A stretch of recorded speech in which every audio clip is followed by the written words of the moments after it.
The preparatory meeting for the extraordinary Arab Islamic Summit kicks off in Doha.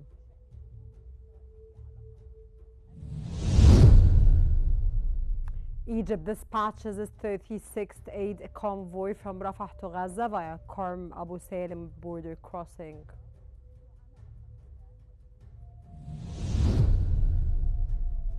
And North Korea warns that upcoming joint military drills by the United States, South Korea and Japan could lead to negative consequences.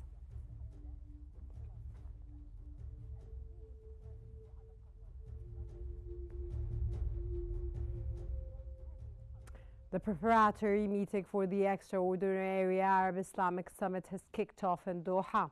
That follows Israel's attempt to strike on Hamas political leaders in Qatar last Tuesday. Qatari Prime Minister Mohammed bin Abdurrahman Al Thani warned that the strike threatens to derail peace negotiations. Qatar has been mediating between Hamas and Israel. He said the regional response is under discussion. Israel defended the attack as justified, further straining diplomatic efforts in an already volatile region.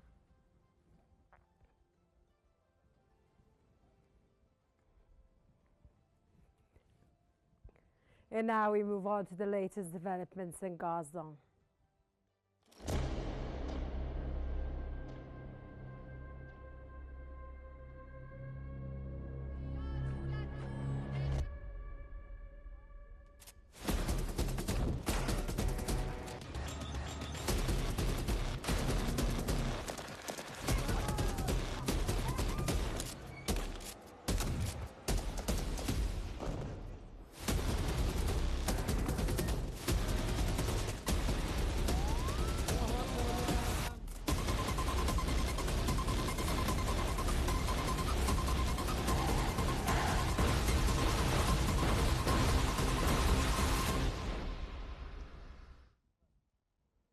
Egypt has dispatched the second batch of the 36th aid convoy under the Zaid al-Izza provision of honor from Egypt to Gaza initiative from Rafah to Gaza via Karm Abu Salim border crossing. The humanitarian aid convoy has begun moving into Gaza with hundreds of trucks carrying diverse relief items. The shipment includes food baskets, canned meals, dairy products, sugar, flour, rice, oil, and medical supplies. Despite its scale, Israeli forces have blocked the fuel trucks without explanation. More than 2,000 Egyptian Red Crescent workers are operating around the clock to support the besieged population of Gaza.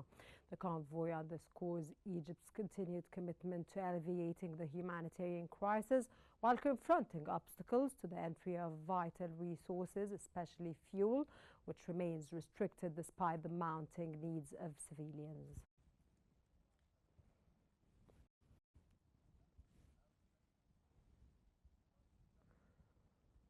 Israeli Prime Minister Benjamin Netanyahu has said that eliminating Hamas leaders based in Qatar would remove the main obstacle to releasing all detainees and ending the Gaza conflict.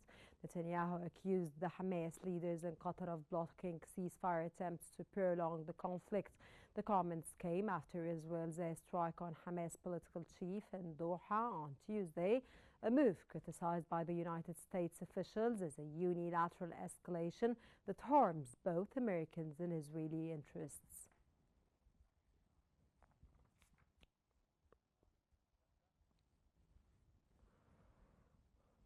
The sound of shelling echoed across the Gaza Strip as intensified Israeli bombardment forced dozens of families to flee makeshift shelters. The escalation has worsened an already dire humanitarian crisis and critical shortages of food, water, and medical supplies. The Israeli Occupation Army announced it is expanding an area in southern Gaza known as the Crossing 147 to allow more aid into a designated humanitarian zone in preparation for receiving displaced residents from the north. Residents report living in constant fear as the conflict continues to escalate.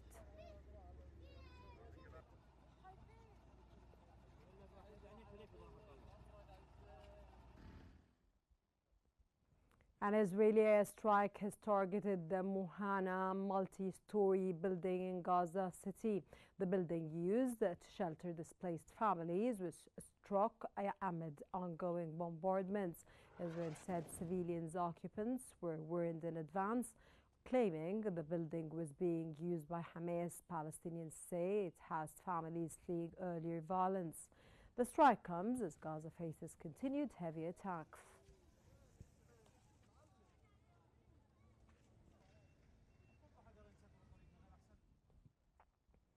Israeli occupation forces launched intense airstrikes on a building inside the Islamic University in Gaza City, which has thousands of archaeological research documents. According to Palestinian media, Israeli warplanes destroyed the building sheltering displaced persons within the Islamic University in western Gaza City after forcibly evacuating the occupants, leaving behind widespread destruction.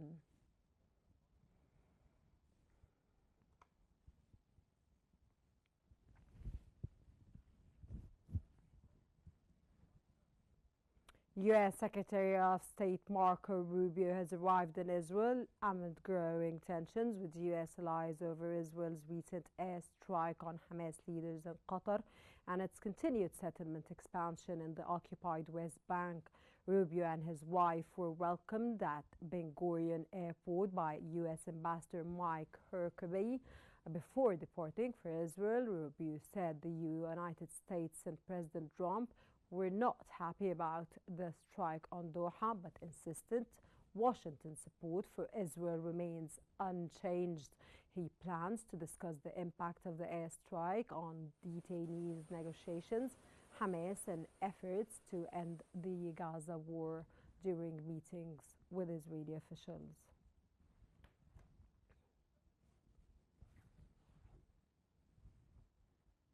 And for more analysis, we now move on to Mark Summers in our newsroom. Mark? Thank you, Rani. Yes, good afternoon, everyone. We are joined now from Cairo by the researcher in Israeli affairs and an Egyptian Council for Foreign Affairs member, Dr. Ahmed Fouad Anwar. Thank you very much for joining us here on Q News. How do Egypt's convoys reflect Cairo's broader strategy of balancing humanitarian solidarity with diplomatic mediation in the Gaza crisis?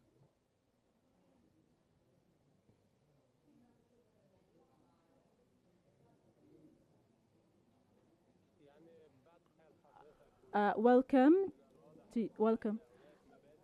I see that there are lines that cannot, Egyptian lines regarding Gaza issue and the general aggression on Gaza and the genocide that is occurring for Palestinians. Egypt has warned from the Israeli strategies on the West Bank and in Gaza. And in this regard, there are policies for Netanyahu government that should be stopped because they cause tensions in the area. Egypt wants to support Palestinian people and to keep them in their land and to provide humanitarian aid and to stop this aggression and to talk about a full investment to prevent displacement of people in Gaza. And what message is Israel sending by allowing food and medicine in some quantities, but blocking fuel?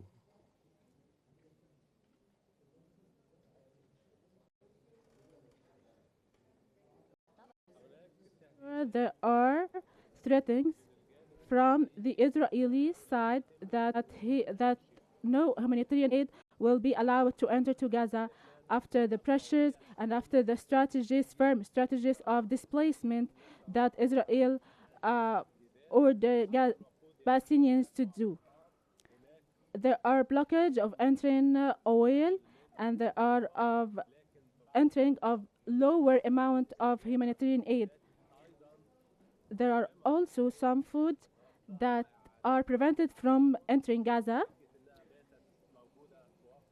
believing that it's provided already in Gaza.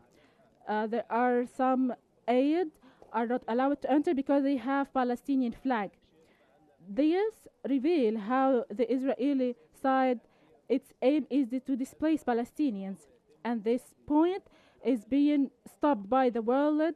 The world already views what's going on, and the view of Netanyahu's government, and that they prevent stopping ceasefire. In this regard, the Israeli side has issues and aggression with Australia, South Africa, and Venezuela, and with other countries. There are turmoil. What's new is that Britain and France, that support and ally to Israel, now are against what Israel do, and they seek stopping the aggression on Gaza Strip. And in your view, is Israel's strike on the Hamas leaders in Doha primarily a military tactic, or was it designed to sabotage any ceasefire negotiations? This reveals how Netanyahu government attacks an Arab and Islamic and Gulf country. In this time, the messages are clear. There is no diplomacy for anybody. Israel didn't benefit from this because it will pay what she did. They will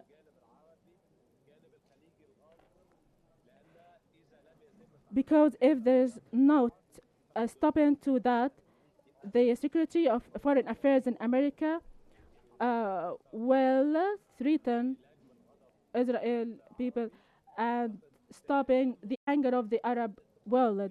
I think there will be review of measures and the agreements.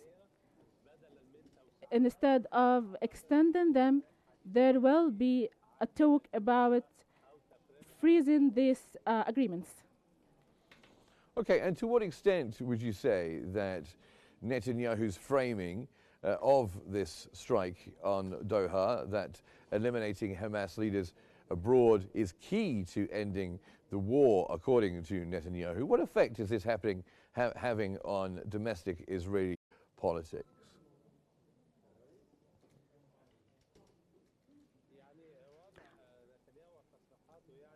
Netanyahu's statements are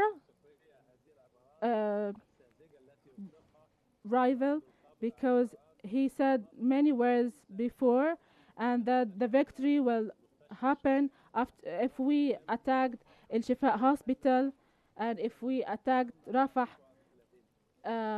But now he talks about controlling the world. But that is not true. There are some leaders in Gaza did not retreat. At this time, Netanyahu is just talking nonsense. He's talking to those who support him, and I think they are 25% of the Israeli people. 75% are against these policies, and they call for ceasefire and to release captives. This is what is available, and this is what our people call for, that Netanyahu does not care about during this his control of Qtah al-Ahrabiya on the government. Yes, it does seem that Netanyahu's been saying, if we just do this, then that'll be the end. If we just do this, that'll be the end. And it never seems to come to fruition. America doesn't seem to be happy. How significant is the U.S. criticism of Israel's strike in Doha? And does Senator Rubio's visit indicate some kind of change in U.S. support? No. The American interests in Qatar are with Ghana and Malaysia and Magar and Argentina and other countries. So the vision became unclear. There are reviews after Britain's opinion. The American tariffs reviews the victory and the failure, and they will see that Netanyahu became a pressure on them. Okay, well, thank you very much indeed for joining us here on Q News, Dr. Ahmed Fouad Anwar, joining us from Cairo, a researcher in Israeli affairs and also a member of the Egyptian Council for Foreign Affairs. Thank you very much indeed. And let's go back to you, Rana, in the studio.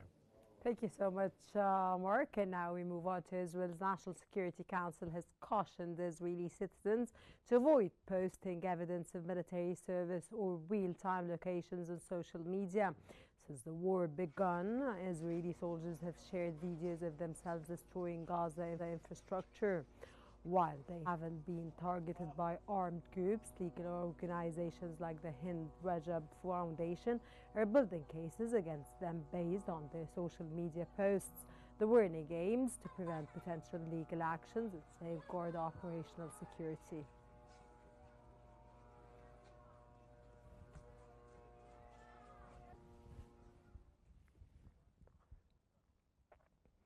The Palestinian news agency reported that 68 Palestinians were killed and 346 injured as a result of the Israeli aggression on the Gaza Strip during the past 24 hours. It added that the total number of victims of the Israeli aggression on the Strip has reached 64,000 in addition to 164,610 injuries recorded since the beginning of the aggression on October 7, 2023.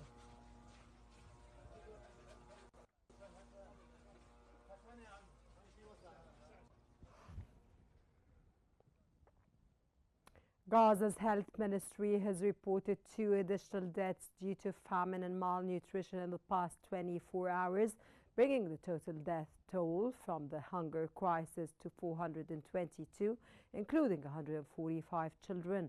Since the UN-backed IPC declared famine in Gaza last month, 144 people have died from malnutrition, including 30 children. The crisis deepens as shortages of food and medical supplies continue to devastate the enclave.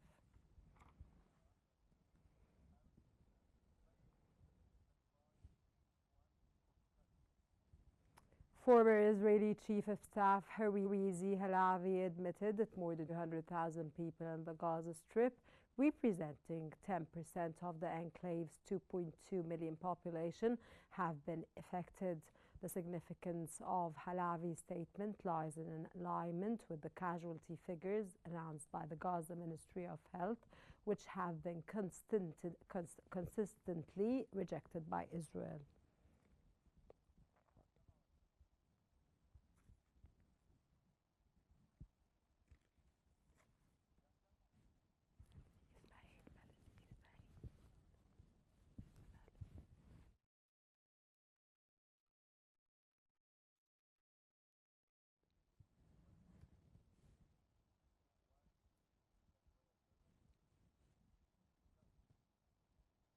Moving on to Lebanon, where the Israeli occupation forces have advanced to the outskirts of the town of Adesseh in southern Lebanon and carried out an explosion there.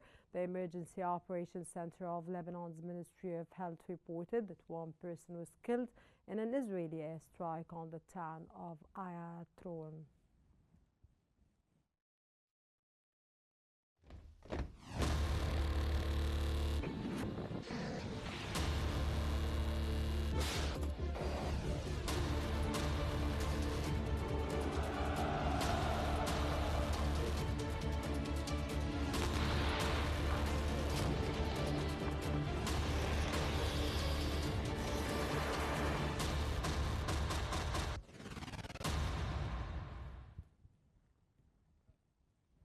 Russian MiG-31 fighter jets armed with Qnews HAL hypersonic ballistic missiles completed a 4-hour flight over the Barents Sea. The drills begin Friday amid heightened tensions in the Russian-Ukraine war and just days after Poland reported shooting down suspected Russian drones over its territory. The Kinzhal Dagger missile can carry both nuclear and conventional warheads and has been previously deployed by Russia in strikes on Ukraine.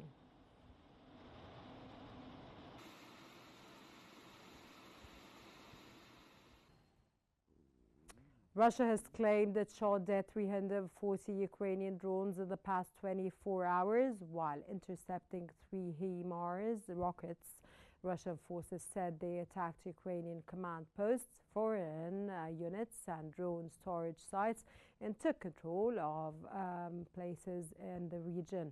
Meanwhile, Ukraine's military asserted that it had control over Kupiansk and its surrounding area, securing key pipeline exit points and reclaiming a village in the country. Ukraine also claimed responsibility for a drone strike on an oil refinery in Ufa, Russia, causing a large fire but no casualties.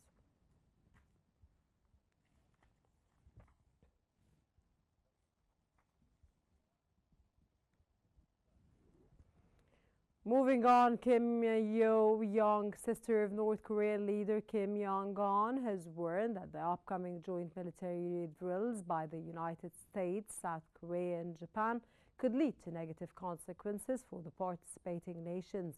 The annual Freedom Edge exercises, set to begin Monday, aim to strengthen aerial, naval and cyber capabilities in response to North Korea's growing missile and nuclear threats. Pyongyang has long condemned such drills as invasion rehearsals, though Washington and Seoul insist they are strictly defensive. Past exercises have often been followed by North Korean weapons tests.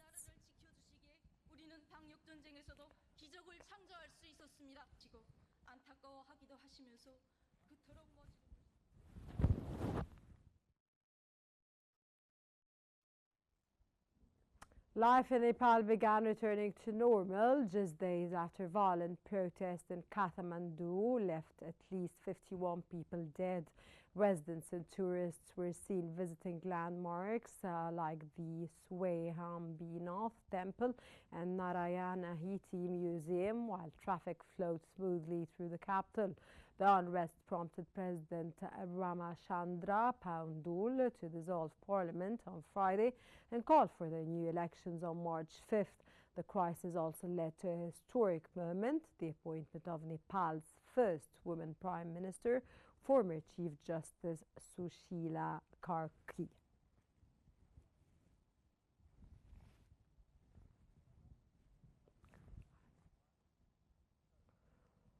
Indian Prime Minister Narendra Modi has congratulated Nepal's former Chief Justice Sushila Karki on her appointment as the country's interim Prime Minister following anti-graft protests that toppled former Prime Minister K.P. Sharma Oli.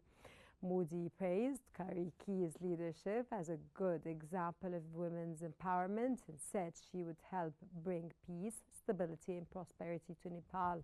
Nepal's president dissolved parliament and called fresh elections for March 5th after a week of deadly protests that left at least 51 dead and over 1,300 injured. Karki's appointment came after intense talks involving the president, armed chief and protest leaders amid the country's worst unrest in years.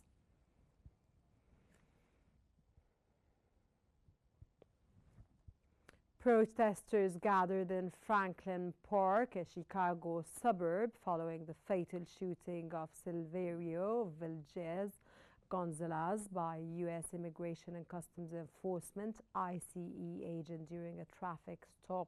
The Department of Homeland Security said Villegas Gonzalez drove at officers attempting to arrest him, dragging one agent with his vehicle. The agent, who was injured and is in stable condition, fired on Villegas Jazzwater Gonzalez, killing him. DHS called the use of force appropriate, citing the man's history of reckless driving. The Mexican Consulate General said It is in contact with the family and has requested more details from the ICE.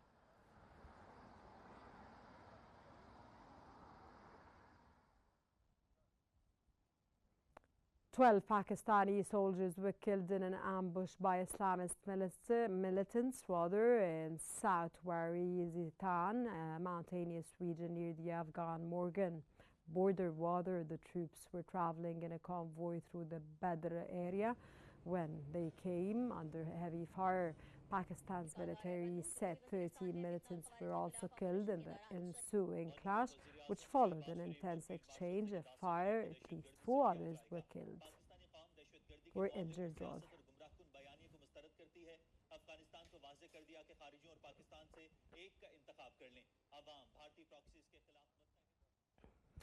Pope Leo XIV has celebrated his 77th birthday, greeting thousands from Vatican's papal apartments. He thanked the faithful for their prayers and wished everyone a good Sunday. Pilgrims from around the world gathered at St. Peter's Square, sharing birthday wishes and joining in traditional dances and festivities. The celebration coincided with the feast of the exhalation of the Holy Cross and included special events like a baptism in St. Peter's Basilica.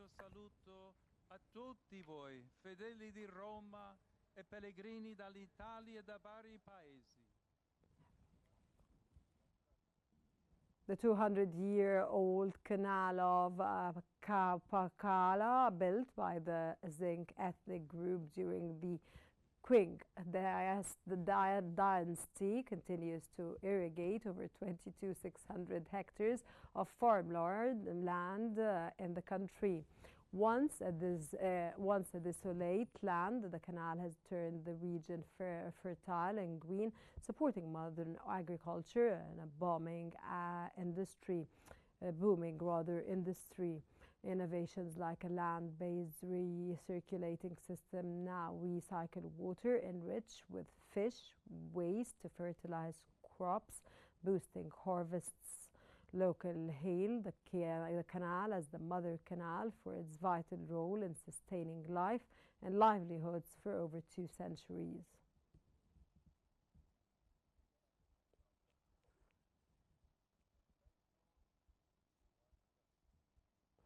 A historic Lido in East Sussex kicked off one of the United Kingdom's largest dog swimming events. At the Lido, dogs are invited to swim alongside their owners in the open-air pool. The event, running for 4 weekends, features 5 daily sessions each Saturday and Sunday. Most sessions can host up to 140 dogs, with a quarter session for around 50 dogs. Entirely run by volunteers, the event raises funds for the Saltadine Lido Trust.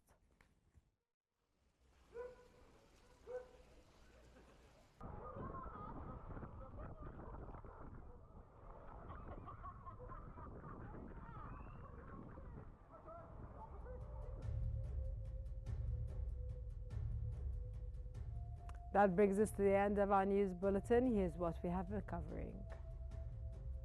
The preparatory meeting for the extraordinary Arab Islamic Summit kicks off in Doha.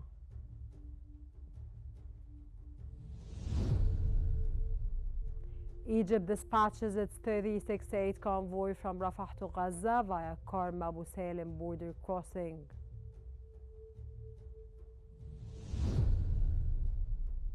And North Korea warns that upcoming joint military drills by the US, South Korea and Japan could lead to negative consequences.